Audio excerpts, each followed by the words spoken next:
What is up, guys? Welcome back to the stage 5 of Flat is Fast, the best series in all of Zwift because I'm a heavy person and I hate hills.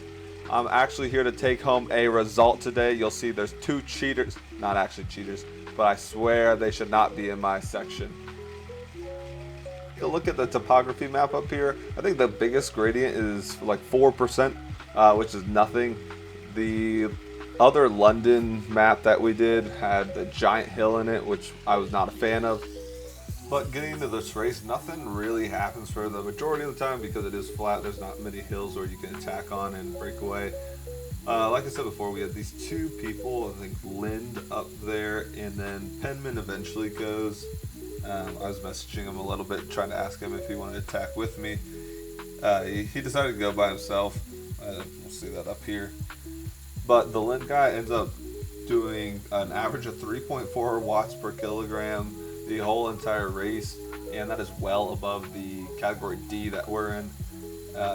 The second place guy, he was a bit closer. He finished 11 seconds ahead of the group. He ended up with 3.1 watts per kilogram, and he could have had a good day compared to everybody else, but the average was probably 2.6 to 2.7 for the rest of the group.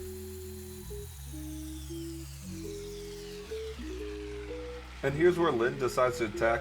I don't know why. He makes it up to the front, but then he hits 9 watts per kilogram. Decides to attack before the lead-in is even over. And after this point, he is just gone the rest of the time.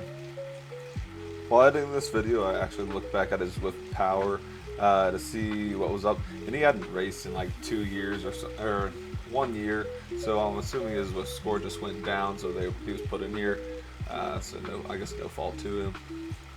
Nothing happens for the next 10 minutes, so I guess we'll skip ahead to the portion where I try to make an attack. It's a miserable failure, but I believe the idea was a good setup. I just didn't have anybody to go with me.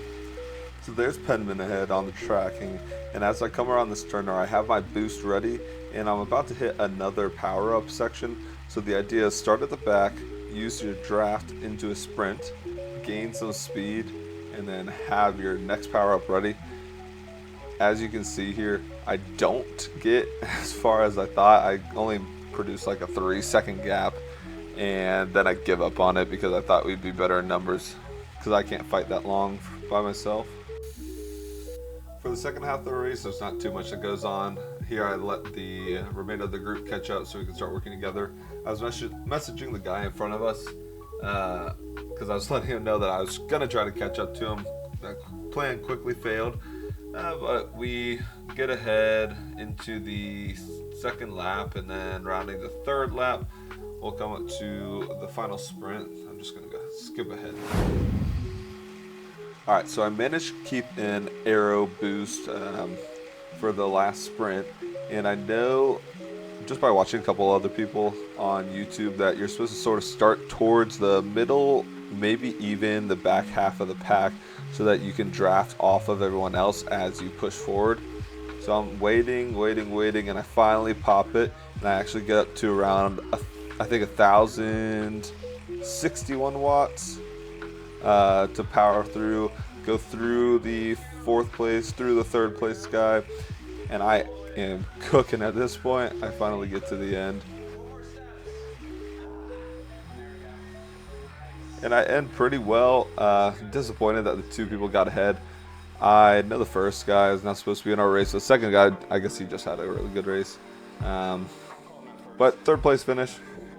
Get on the podium. I move up in my racing score, trying to get to Cat C. And